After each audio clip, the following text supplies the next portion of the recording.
Assalamualaikum warahmatullahi wabarakatuh. Bismillah, alhamdulillah, assalatu wassalamu ala rasulillah, la haula wala quwata illa billah.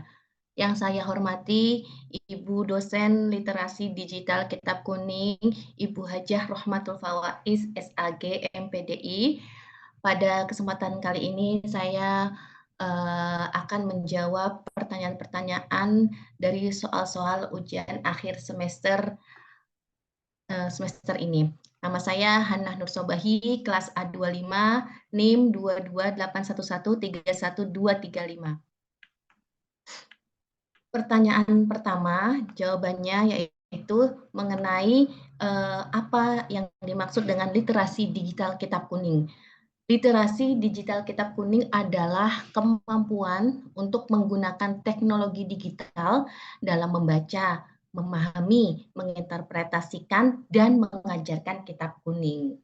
Kitab Kuning adalah sebutan untuk kitab-kitab klasik dalam literatur Islam yang ditulis dalam bahasa Arab dan berisi ajaran-ajaran agama, hukum, tafsir, dan dirosah Islamiyah lainnya. Nah, literasi digital Kitab Kuning ini mencakup kemampuan untuk mengakses, kemudian mengkaji, dan mengintegrasikan informasi-informasi dari kitab-kitab tersebut dengan menggunakan perangkat dan sumber digital. Lalu apa sih tujuan literasi digital Kitab Kuning ini?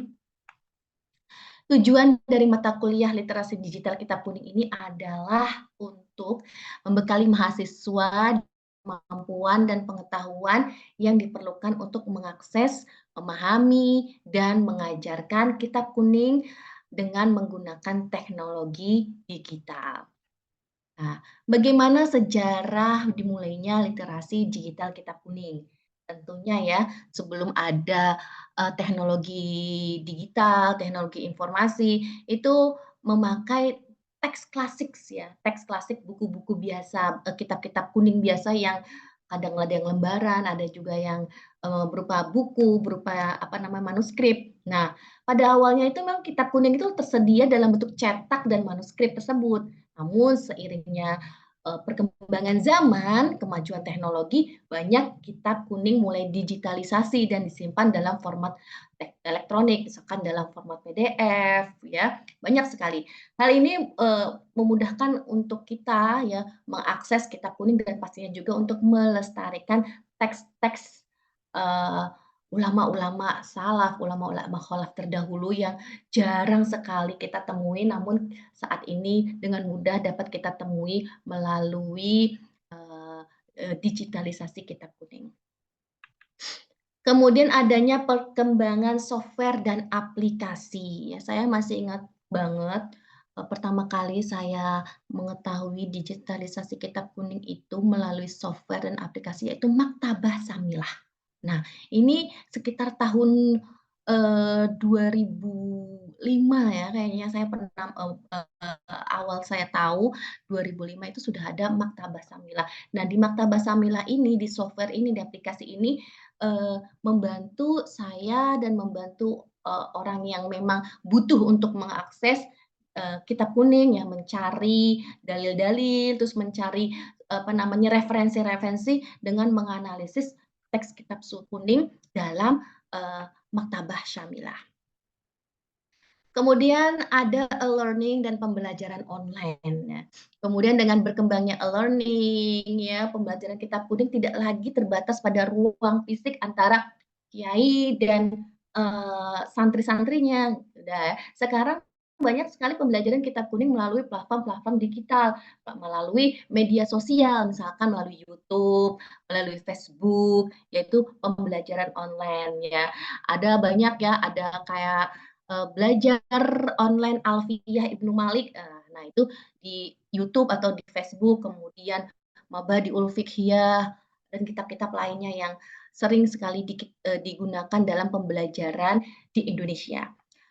Kemudian yang terakhir adalah penelitian dan publikasi digital. Nah, penelitian dan publikasi mengenai kitab kuning juga mengalami perubahan dengan adanya jurnal dan database digital.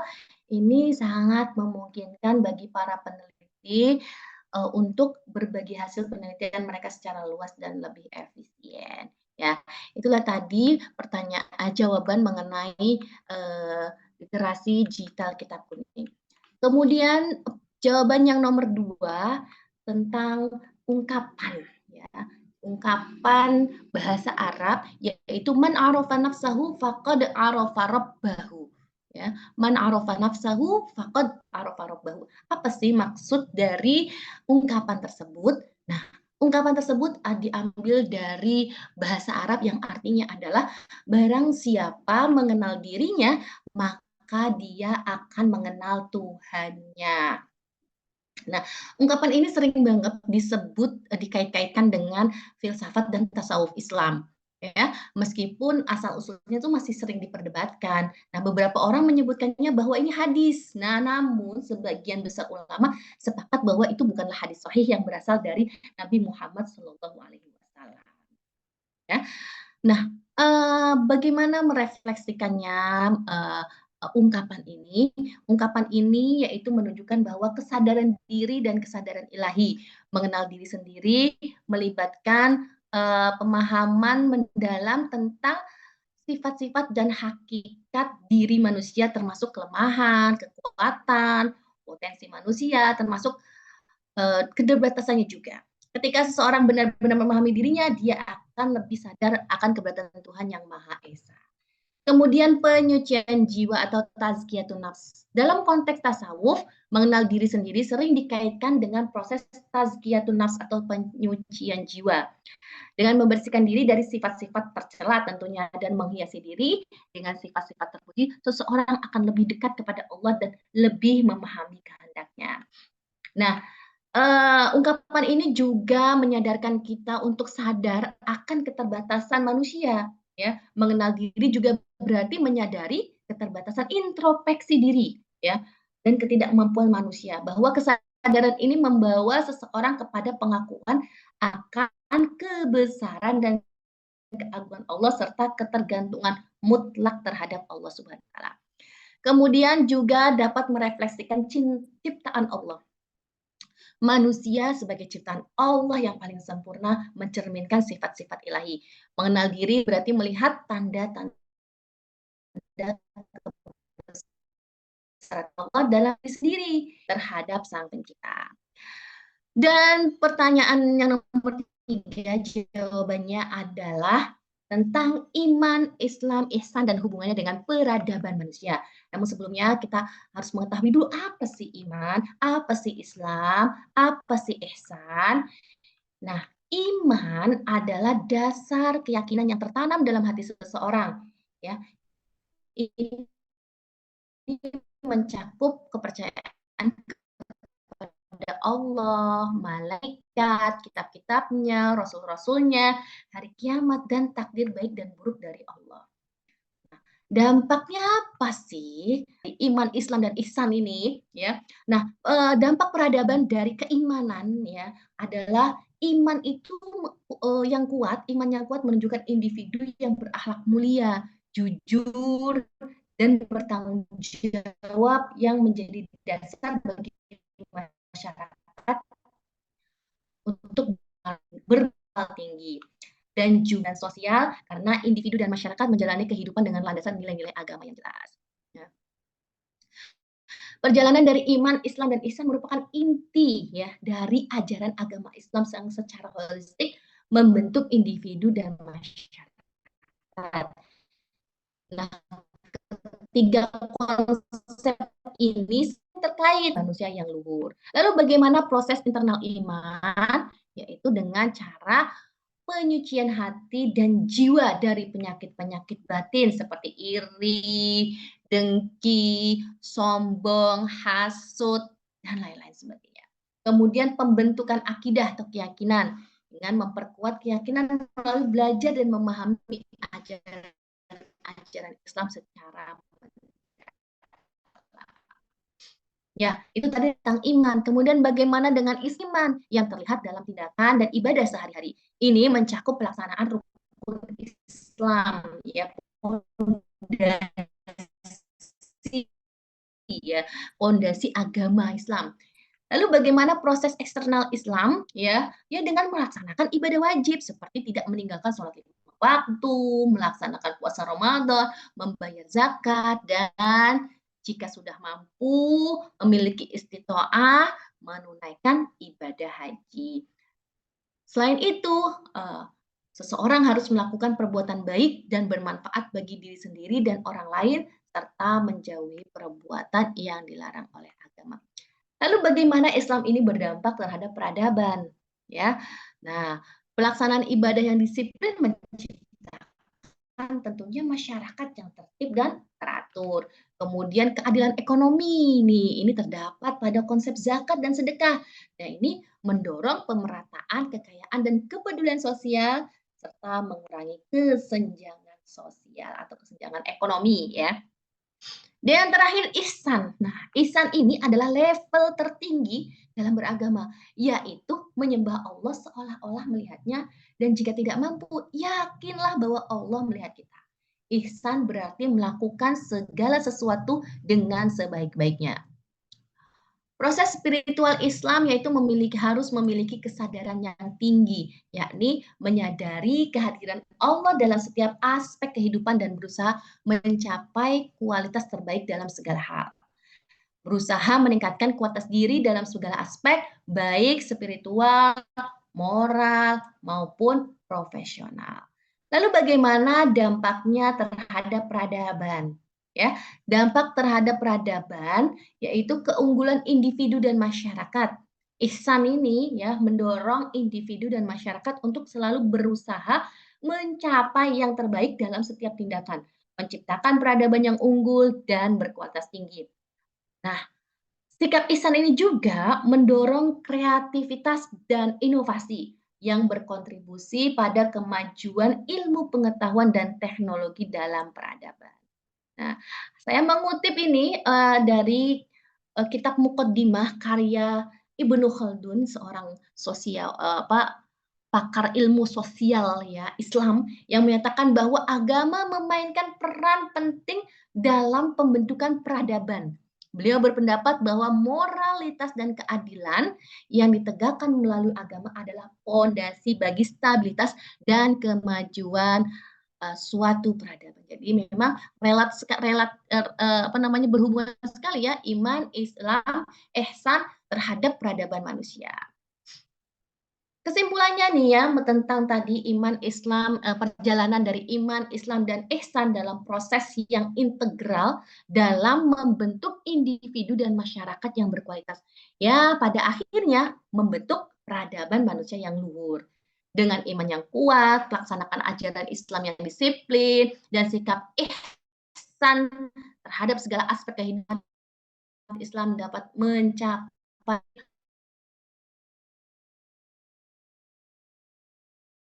makmur dan beradab. Nah, pandangan para ahli juga nih mendukung ya bahwa kualitas peradaban manusia. Dan yang jawaban dari soal nomor 4 yaitu tentang inna sholata tanha 'anil fahsya'i wal munkar. Salat dapat mencegah manusia dari perbuatan keji dan mungkar. Lalu bagaimana sih salat yang dapat mencegah manusia dari perbuatan keji dan mungkar? Yaitu salat yang dilakukan dengan penuh kekhusyuan, dihayati dengan sepenuh hati. Khusyuk dalam salat berarti menghadirkan hati, pikiran, dan tubuh secara penuh dalam ibadah, sehingga seseorang benar-benar merasakan kehadiran Allah dan terhubung dengannya. Ya, jadi kekhusyuan ini sangat penting sekali ya dalam sholat ya, karena dengan khusyuk kita akan berkonsentrasi, fokus terhadap sholat, tidak terganggu oleh pikiran-pikiran yang lain dan hanya memikirkan sholat, hanya memikirkan Tuhan kita Allah. Dan juga penghayatan dan pemahaman ya. Di situ banyak sekali ada bacaan-bacaan sholat ya. Kita harus menghayati dan paham bacaan-bacaan sholat itu sehingga kita harus setelah paham, menghayati, kita harus merefleksikannya dalam kehidupan nyata, mulai dari niat, takbiratul ihram, hingga tahiyat akhir. Kita harus menghayati dan memahami bacaan-bacaan tersebut, dan selain itu gerakan-gerakan maknanya dan hikmahnya dari gerakan-gerakan sholat itu juga kita harus memahami dan menghayatinya. ya, sehingga semua itu akan bermanfaat balik lagi kepada diri kita. Kemudian sholat itu juga kita harus menjaga adab dan sunnah ya. Ya kita harus apa, pertama ya kita harus, menutup aurat ya, terus kita harus bersuci dulu, beristinja dulu dan melakukan sunnah-sunnahannya, eee, dengan memakai pakaian yang bersih, tidak bolong-bolong, tidak bau. Nah itu, kita menghadap Tuhan, menghadap Allah dengan keadaan kita yang sebaik-baiknya. Nah, kemudian kita harus konsisten ya, konsisten dengan ibadah kita ya, dengan sholat kita. Harus khusyuk terus ya, jangan kadang khusyuk, kadang enggak ya. Kualitas kita juga harus diperbaiki, kualitas sholat kita harus diperbaiki. Karena dengan apa namanya, kekhusyukan sholat kita, kualitas sholat kita maka nanti akan tercermin dengan sendirinya di apa namanya, di diri kita. Jadi inner beauty-nya itu keluar ya. Kemudian bagaimana sholat yang mampu mencegah manusia dari perbuatan keji ya tadi ya, sholat dilakukan dengan khusyuk, dihayati dan dipahami maknanya, konsistensi yaitu menjaga adab dan sunnah, serta refleksi diri dengan adalah kunci untuk mencapai kualitas sholat yang tinggi. Sholat yang berkualitas ini tidak hanya memperbaiki hubungan kita dengan Allah, tapi juga membentuk karakter yang mulia. Tadi akan tersirat ya dari diri kita, yaitu berupa karakter yang baik, berupa apa namanya, akhlak yang soleh ya, solehah ya, akhlak yang baik ya. Kemudian dan pada akhirnya kalau kita sudah seperti itu, tercipta karakter yang baik, selalu apa namanya, berbuat amal soleh, nah akhirnya ya dengan sendirinya kita akan tercegah dari perbuatan keji dan mungkar. Makanya itu disebut apa, sholat itu mencegah perbuatan yang keji dan mungkar. Nah, pertanyaan yang nomor 5, yaitu tentang akhlak dan adab, ya. Bagaimana ruang lingkupnya, ya, dan juga tentang Nabi Muhammad SAW sesungguhnya diutus untuk menyempurnakan akhlak. Innamal bu'istu liutammima makarimal akhlak, ya. Nah, ini pertama-tama definisi akhlak itu apa sih? Akhlak itu berasal dari kata bahasa Arab, yaitu namanya khuluq, yang berarti karakter atau moral. Akhlak merujuk pada sifat-sifat batin yang tercermin dalam tindakan seseorang. Akhlak mencakup seluruh aspek perilaku manusia, baik dalam hubungannya dengan Allah, sesama manusia maupun dirinya sendiri. Dan juga sebenarnya terhadap lingkungan ya, terhadap lingkungan juga, terhadap hewan gitu juga kita harus berakhlak yang baik gitulah. Nah, ruang lingkup akhlak itu akhlak terhadap Allah meliputi ibadah, kemudian rasa syukur, dan tawakal, taat dan cinta kepada Allah. Akhlak terhadap manusia, sesama manusia meliputi sikap jujur, adil, tolong-menolong, dan menghormati orang lain. Sedangkan akhlak terhadap diri sendiri meliputi menjaga kebersihan, kesehatan, menghindari sifat-sifat tercela seperti iri, dengki, dan sombong. Nah, kemudian adab. Adab berasal dari kata Arab adab, adabun ya, yang berarti etiket, etika atau tata krama. Nah, adab ini merujuk kepada perilaku lahiriah, perilaku yang tampak ya. Kalau tadi akhlak itu cenderung yang tidak tampak, zahir ya. Nah, yang menunjukkan kesopanan, tata krama dan penghormatan dalam berinteraksi dengan orang lain. Ruang lingkup adab terhadap Allah meliputi cara beribadah yang benar, menunjukkan rasa hormat dan khusyukan dalam beribadah. Adab terhadap sesama manusia meliputi cara berbicara, berpakaian, makan, dan berperilaku yang menunjukkan penghormatan dan kesopanan. Dan yang terakhir, adab terhadap lingkungan nih, meliputi cara menjaga kebersihan, merawat lingkungan, dan memperlakukan makhluk hidup dengan baik, memperlakukan hewan dengan baik, memperlakukan tumbuh-tumbuhan dengan baik. Nah, inilah ya, Nabi Muhammad SAW itu diutus untuk menyempurnakan akhlak. Maksudnya apa? Ya, nah maksudnya adalah bahwa Rasulullah SAW diutus oleh Allah Subhanahu Wa Taala untuk menyempurnakan akhlak manusia. Dan ini dijelaskan dalam hadis. Sesungguhnya Aku diutus untuk menyempurnakan akhlak yang mulia. Hadis riwayat Ahmad.